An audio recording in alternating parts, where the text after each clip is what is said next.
Bonjour à tous, on se retrouve pour une vidéo sur une réparation de clé de voiture. Donc en fait, comme vous pouvez le voir, alors j'ai mis une feuille blanche en dessous histoire qu'on voie bien.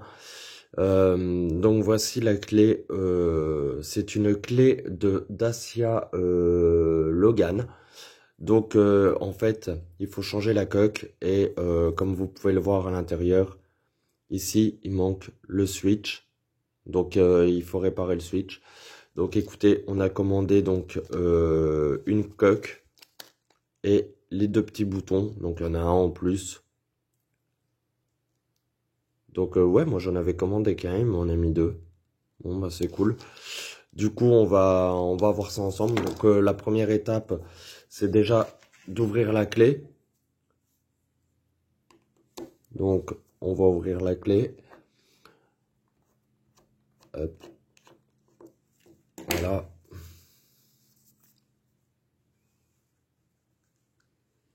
Alors désolé, moi j'aime bien laisser toutes les vidéos entières. Désolé pour ceux qui trouvent ça long, vous pouvez avancer un petit peu si c'est trop long pour vous. Donc ici, vous pouvez maintenant extraire la lame. On appelle ça la lame. Donc voilà. Donc, faut savoir. Alors attendez, on va déjà tout décomposer. Ici vous avez la lame, ici vous avez le boîtier. Donc on va changer d'outil. Hop. Et on va ouvrir le boîtier. L'ouverture du boîtier, vous avez ici un petit espace. Alors je regarde en même temps dans la caméra, du coup voilà, vous y allez doucement, vous abîmez pas le boîtier, même si on le change. Ça permet de le garder s'il y a un souci. Voilà. Une fois que c'est fait, vous l'ouvrez en deux. Vous vous retrouvez avec la pile d'un côté qu'on va enlever. Voilà. On va la garder. Donc la première partie du boîtier, ici vous avez le circuit imprimé qu'on va venir enlever. Normalement il tombe tout seul. Voilà. Alors attendez. Hop. C'est dommage, est-ce qu'on peut pas... Alors je me suis mis plus près parce que vu que c'est des petites pièces, je veux qu'on voie bien. Donc vous avez tous les éléments de la voiture, enfin de la clé, excusez-moi, plutôt. Voilà, je vous mets tout ça. Voilà. Donc dans le boîtier, vous avez donc la plaquette électronique, la pile et la lame. La pile, ça, tout le monde sait. D'ailleurs, si vous voulez savoir ce que c'est comme pile, voilà. C'est une CR2016. Comme ça, s'il y en a qui veulent savoir, CR2016 en 3 volts. Donc voilà, pour ceux qui veulent savoir pour la pile. Ensuite, vous avez on va commencer par la lame. Il faut commencer par la lame, les amis. Je vous explique pourquoi. Il faut identifier quelle lame c'est. Parce que sur Dacia, il existe 3 types de lames. Donc, il existe les lames VA2, il existe les lames VAC 102 et il existe les lames NE 72. Donc, il va falloir déterminer de quelle lame il s'agit pour pouvoir commander votre boîtier et votre électronique. Là, en l'occurrence, je vais essayer de vous montrer, je crois que j'ai une autre clé où la lame est différente. Donc je vais essayer de vous montrer ça. Non, même pas en fait, c'est les mêmes. C'est les mêmes.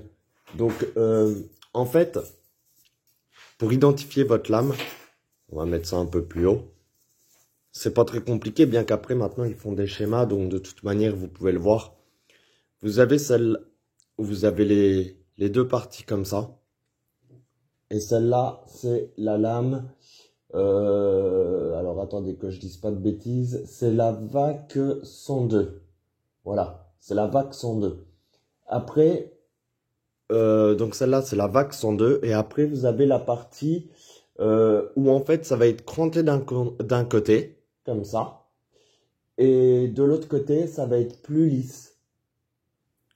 Donc ça sera cranté plus d'un côté et lisse de l'autre. Et là, ça sera la NE72. Voilà. Donc celle où c'est cranté d'un côté et plus lisse de l'autre côté, c'est la NE72. Et il existe une troisième lame où en fait ça va être, vous savez, plus épais. Ça va être lisse sur les bords. Et l'empreinte de la clé sera faite sur le dessus. Donc creusé dans la lame. Et de chaque côté, c'est les nouvelles versions de clés. Et ça, c'est les lames VA2. Donc voilà. Donc là, en l'occurrence, on a dit qu'on était sur une lame VAC 102. Donc à partir du moment où on a le type de lame, en VAC 102, je vais vous prendre un crayon et je vais vous l'écrire en dessous. Donc on sait que notre lame ici, voilà, on sait que c'est du VAC, désolé, j'écris pas très bien, 102. Et puis j'ai la caméra en face. Voilà, ça c'est un V, excusez-moi, hop, voilà. Donc ici, on sait qu'on a la VAC 102 pour la lame. Ensuite, on a l'électronique ici et le boîtier. Donc, pour le boîtier, déjà, vous pouvez regarder qui correspond bien grossièrement à ce que vous aviez déjà. Et la seule caractéristique, il faut que déjà vous soyez sûr que la lame VAC 102 que vous avez, elle est compatible avec ce boîtier. C'est marqué dans les descriptifs du boîtier en général. Donc le nouveau boîtier, le voici. Vous voyez, c'est pas tout à fait le même. Il est un peu plus, je dirais un peu plus long en longueur, peut-être un peu plus large. Donc voilà. Et il est bien compatible avec. De toute manière, si on met la lame dedans, il ne doit pas y avoir de souci. Alors j'ai pas fait le test avant, alors j'espère que ça va aller. Hop, voilà. Donc vous savez déjà que la lame est compatible avec, il n'y a pas de souci. C'est un peu dur parce que c'est neuf. Ensuite, quoi dire de plus?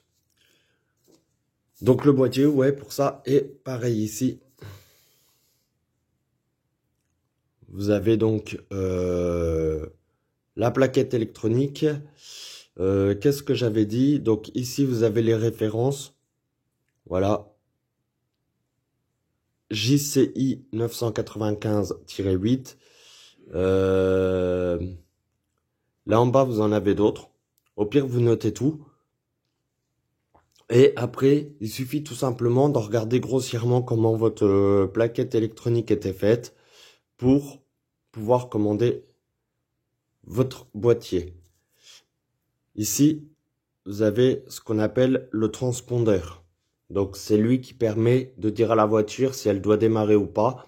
Donc, c'est votre anti-démarrage. C'est ce qui permet de pas vous faire voler la voiture. Ça se reprogramme.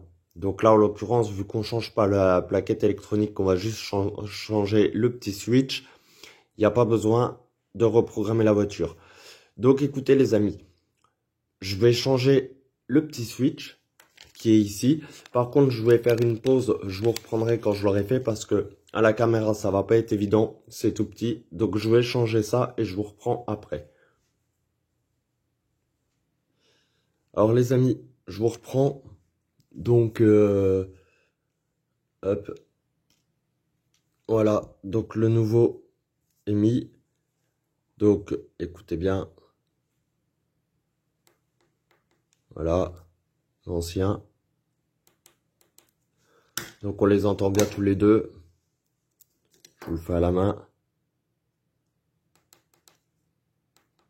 Voilà. Donc, ils sont bien mis.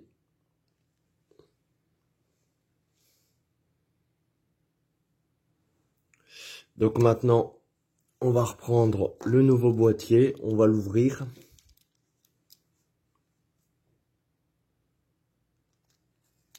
Voilà. Hop. On va enlever la petite vis. on va mettre la pile.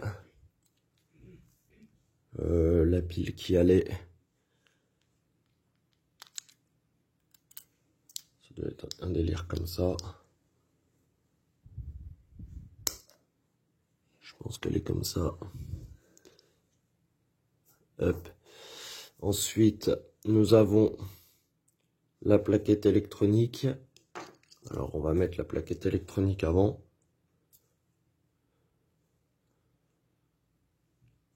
Alors, c'est pas évident parce que, en fait, j'essaie de vous filmer en même temps. Du coup, je vois pas ce que je fais. Voilà. Ouais, c'est bon. La plaquette électronique. Du coup, on vient remettre la pile. On regarde que les deux contacteurs. On aurait pu les nettoyer un petit peu. On va nettoyer un petit peu les deux contacteurs qu'il y a là, parce que c'est les contacteurs en fait qui viennent sur la pile. Donc on va nettoyer ça et je referme le boîtier après.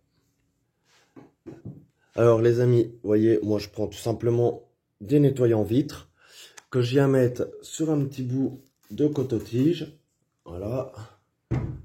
Je prends mon coton-tige et ici on va venir nettoyer les deux contacteurs tout doucement. Voilà, d'ailleurs il y a un peu trop de... Bon, c'est pas grave.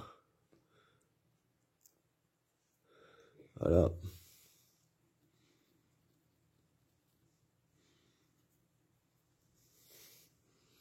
Hop. Alors excusez-moi.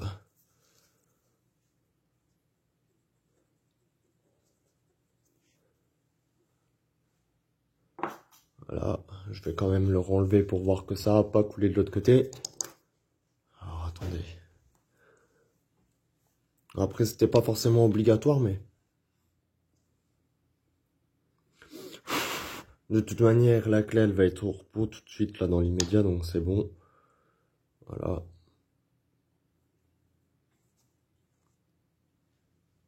On est bien. On replace la clé comme il faut, dans son emplacement. Voilà. Ensuite, on vient remettre le boîtier.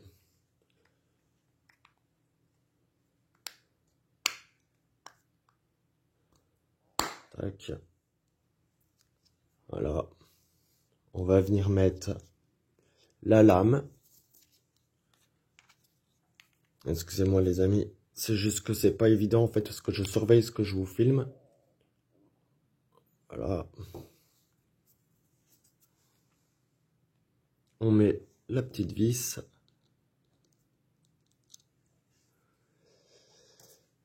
Hop, et le tournevis. On change d'embout. Et on referme la vis.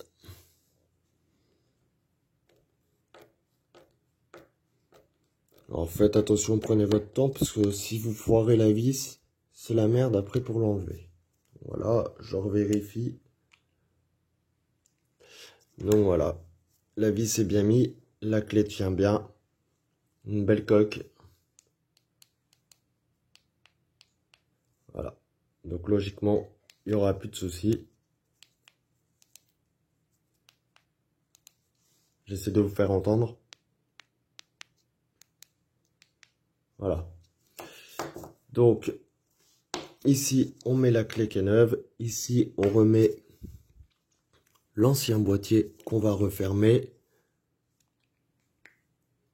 Tac. Voilà. On referme l'ancien boîtier. On remet sa petite vis avec. J'ai bien mis la nouvelle sur le nouveau boîtier. Et on vient refermer celui-là également. Hop.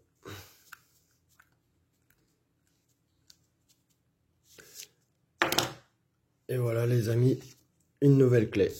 Et en plus honnêtement je la trouve plus sympa. Alors elle est un peu plus grosse mais au niveau de la... Ouais. Or, le propriétaire de la clé me dira ce qu'il en pense. Mais c'est vrai qu'au niveau de la prise en main je la trouve un peu plus sympa. Donc voilà les amis, comment réparer une clé. Alors c'est pas forcément ce problème-là que vous aurez sur la clé. Ça peut être le transpondeur, ça peut être une résistance, ça peut être... voilà. Mais il y a toujours moyen de réparer une clé. Alors pour info, je vais quand même vous dire, cette personne qui m'a demandé pour sa clé s'est renseignée quand même au garage. Je ne dirai pas où, je ne dirai pas qui, je ne dirai pas quoi. On lui a quand même demandé pour refaire cette clé 2000 €. On lui a demandé 2000 € pour refaire la clé. Où va-t-on? Où va-t-on franchement? Ça a pris, là en vidéo, ça a pris un petit quart d'heure. Ça aurait pas été en vidéo, j'en aurais eu pour encore moins longtemps. Franchement, c'est pas la mort. En pièces, c'est pas la mort non plus. Donc 2000 €, c'est vraiment foutage de gueule. Voilà. Bon bah les amis, sur ce, j'espère que vous aurez aimé la vidéo. N'hésitez pas à vous abonner, à mettre un maximum de likes. Si vous avez des questions, n'hésitez pas à les poser et à aller voir mes autres vidéos. Sur ce, je vous dis à plus tard.